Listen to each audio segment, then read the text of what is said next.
बिहार कांग्रेस में टिकट बंटवारे में मचा घमासान थमने का नाम नहीं ले रहा। कांग्रेस कार्यकर्ताओं की नाराजगी अब खुलकर सामने आने लगी है। पटना के सदाकत आश्रम स्थित कांग्रेस ऑफिस में गुरुवार को औरंगाबाद से सांसद रहे निखिल कुमार के समर्थकों का खूब हंगामा देखने को मिला। यहाँ धक्का मुक्की भी हुई और जमकर नारेबाजी की गयी। सदाकत आश्रम में हंगामा कर रहे लोगों का आरोप है कि कांग्रेस के नेताओं ने निखिल बाबू के साथ साजिश करके उनका टिकट बेच दिया। समर्थकों ने ये भी आरोप लगाया कि शक्ति सिंह गोहिल, मदन मोहन झा और अखिलेश सिंह ने टिकट बेचने का काम किया है। कांग्रेस कार्यकर्ताओं ने बिहार प्रभारी शक्ति सिंह गोहिल के विरोध में नारेबाजी भी की। वहीं इसके बाद गोहिल ने कार्यकर्ताओं से परेशानी के लिए माफी मांगी है। लोकसभा चुनाव के दौरान मिशन दक्षिण को साधने के लिहाज से कांग्रेस अध्यक्ष राहुल गांधी इस बार केरल के वायनाड से चुनाव लड़ रहे हैं।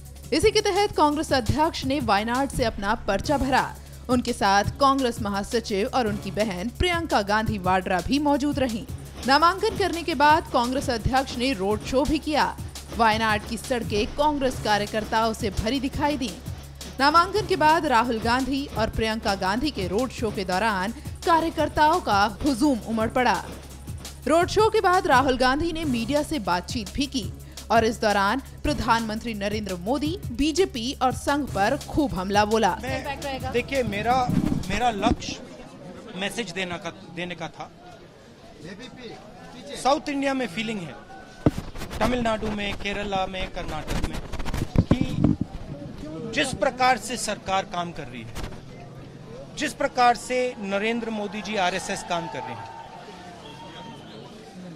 देश के काफी लोगों को लग रहा है कि उनके कल्चर पे, उनकी भाषा पे, उनकी हिस्ट्री पे आक्रमण हो रहा है। तो इसलिए मैं मैसेज देना चाहता था कि मैं नॉर्थ से भी लड़ूंगा और साउथ से भी लड़ूंगा। अमेठी में स्मृति ईरानी चली गई। योगी आदित्यनाथ ने कहा कि मुस्लिम लीग ने देश का बंटवारा कराया, उसके साथ राहुल गांधी नजर आए। देखिए, अमेठी में मैं भी हूँ, यहाँ भी मैं हूँ। मेन मैसेज मेरा है कि जो कल्चरल अटैक हो रहा है हिंदुस्तान में, जो आरएसएस, नरेंद्र मोदी नागपुर से पूरे देश पर, पूरे इंस्टीट्यूशन पर आक्रमण कर रहे हैं, उसके खिलाफ मैं मैसेज देना चाहता हूँ। ये देश अलग अलग विचारधाराओं का देश है, अलग अलग भाषाओं का देश है और इसमें सब भाषाएं, सब विचारधारा जरूरी है। एक second frankly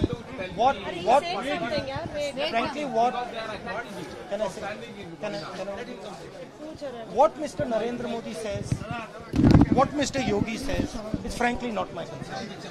The two main issues in this country today are jobs and farmers. Farmers do not have a good perspective on what future holds for them. Youngsters are running from state to state looking for jobs, and Mr. Narendra Modi has failed on jobs, he's failed on farmers. Also, one second, please let me answer. Also, on the matter of corruption, the country had faith on the Prime Minister when he said, I will be the Chowkidar. And the fact of the matter is that the Chowkidar himself has given Anil Ambani 30,000 crores of Air Force money. He has stolen money and he has given it to Anil Ambani. Anil Ambani has no experience in making aircraft. Anil Ambani has 45,000 crores in debt. Anil Ambani almost went to jail. His brother had to bail him out. Why is this man being given the most important defense contract in the country? These are the issues. I want to say one last thing. I know that the CPM and the Congress have been locked in a fight in Kerala. And this fight will go on. PM, संघ और BJP पर हमला बोलने वाले राहुल गांधी ने CPM के खिलाफ एक भी शब्द बोलने से इनकार कर दिया। राहुल गांधी ने कहा कि वो सीपीएम के खिलाफ एक शब्द भी नहीं बोलेंगे। उन्होंने कहा कि मैं जानता और समझता हूं कि सीपीएम में शामिल मेरे भाई बहन मेरे खिलाफ बोलेंगे, मुझ पर जुबानी हमला करेंगे, लेकिन मैं पूरे प्रचार अभियान के दौरान उनके खिलाफ एक शब्द नहीं बोलने जा रहा। But I want to make it very clear to my brothers and sisters in Kerala, to my brothers and sisters in the Congress party, my brothers and sisters in the CPM. I understand that the CPM has to attack me. I understand that they have to fight me. But I am not going to say a word against the CPM. I'm here to send a message of unity. I'm here to send a message that South India is important, and I fully understand that the CPM has to attack. So I will absorb all their attack with happiness, but from me, you will not hear a word in my campaign against the CPM. Thank you. बता दें कि अमेठी के साथ ही वायनाड से चुनाव लड़ने के राहुल के ऐलान के बाद से ही बीजेपी लगातार उन पर हमलावर है। लेकिन ये भी साफ है कि वायनाड को कांग्रेस का गढ़ माना जाता है। साल 2009 और 2014 के लोकसभा चुनाव में भी इस सीट पर कांग्रेस ने अपना परचम लहराया था। ऐसे में कांग्रेस को राहुल के इस फैसले से काफी उम्मीदें हैं। पीडीपी नेता महबूबा मुफ्ती ने एक बार फिर बेहद विवादित बयान दिया है। महबूबा मुफ्ती ने कहा है कि अगर कश्मीर से धारा 370 खत्म की गई तो भारत जम्मू कश्मीर में महज कब्जा करने वाली ताकत होगा। बेरोजगारी की बेकारी यमन शानन पर तो नहीं, सरकारी नौकरी कहीं दिमो, सरकारी डेली वेजर तो कैजुअल लेबर ये नेशनल कॉन्फ्रेंस तनख्वाह वाले नौकरी लागन तनख्वाह चुन कुने पीडीपी हेक न सकत कर दपा रोजगार गह या अगर रेतस इंसान काम कर रेत पे गि तनख्वाह तरन अमिस गि जार पारस गुन अफसरस हताज मे ईद मे त्राव तुम पोस कह ग इसलिए तमे पीडीपी बनेम कि जम्मू कश्मीर मज अमुन बहाल बे अस्त सान आज तुम पता कि पीडीपी अक इल्जाम कि बीजेपी सह गई बीजेपी सब बलाई गरस मज चाहे 50 सीट है 50 सीट तिम 50 सीट मगर मुफ्ती मोहम्मद सईद सबन करे अट बीजेपी अथ बंद यम सात तम इन वनो बनाओ तहसील सरकार मगर शरत क्या तिम शरत यह आज अमित शाह वन शरत 370 कर छेड़छाड़ शरत एसपा करो खत्म शरत सफ पावर प्रोजेक्ट बस निमित तिमो मज दिमो ज वापस शरत पाकिस्तान सत करो कत बात शरत हुरियत वाले सत करो कत बात शरत जम्मू कश्मीर दिमो तूत मदद कि हेको बेरोजगारी दूर कर मगर यम सात मुफ्ती साहब ये दुनिया गई पत में सरकार बनाओ 2 रेत गई तो तूफान अख दो दितुक न सोट काम करनस मे छुन तरन फिक्र यस काम कर सड़कन मैडम त्रो स्कूल अपग्रेड कर इन कित कन करे सिम का तूफानस मस कर इसलिए मैंने नौजवानों मैंने भाइयों मैंने बुजुर्गों अके गुजारिश छु आज सारी हिंदुस्तानी सरकार लजमस जम्मू कश्मीर पत एक तरफ पाकिस्तान टास बे तरफ कशीर टास रात कोड़ुक ब्याक ऑर्डर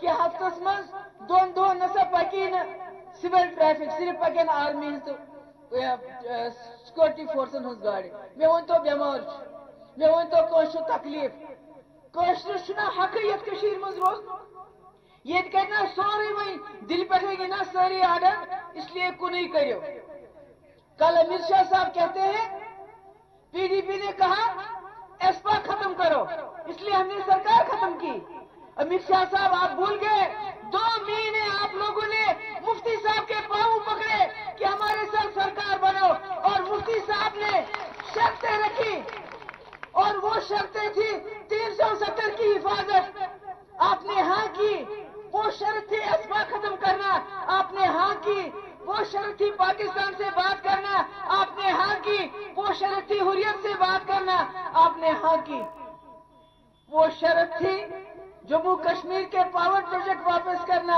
आपने हाँ की अगर उस वक्त हाँ तो आज ना क्यों आज आप कैसे कहते हो हम 370 को खत्म करेंगे 2020 में हम 370 को खत्म करेंगे अमित शाह साहब महबूबा मुफ्ती आपसे कह रही है जिस दिन आप 370 को खत्म करोगे आप जम्मू कश्मीर में नाजायज कब्जा करने वाली ताकत बनोगे you will be N occupational force in Jammu and Kashmir आपका कोई हक नहीं रहेगा जम्मू कश्मीर पे आप जैसे काबिज होते हैं कोई जिस तरह फलस्तीन पे इस्राइल का कब्जा है उसी तरह जम्मू कश्मीर में हिंदुस्तान का कब्जा होगा अगर आपने 370 को खत्म किया इस बात को लिख लीजिए और ये जो आप ख्वाबे गफलत में हैं ये जो आप मुंगेरी लाल के सपने देख रहे हैं, इनको देखना छोड़ दीजिए, आपके साथ खेलना बंद कर लीजिए। जम्मू कश्मीर का एक एक बुजुर्ग, एक एक नौजवान 370 के लिए अपने खून का आखिरी कतरा देगा।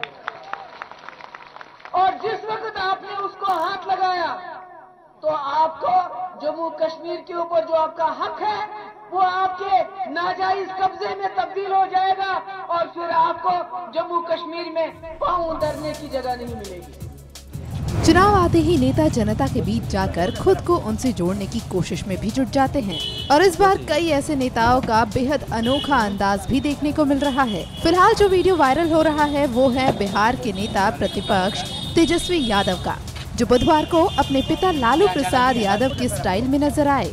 उन्होंने पटना के बेली रोड पर जमकर चाट और गोलगप्पे खाए। वो चुनाव से हटकर एक अलग मूड में दिखाई दिए। रोड किनारे तेजस्वी को इस तरह देख उनके चाहने वालों के कदम रुक गए और उन्हें वो देखने लगे।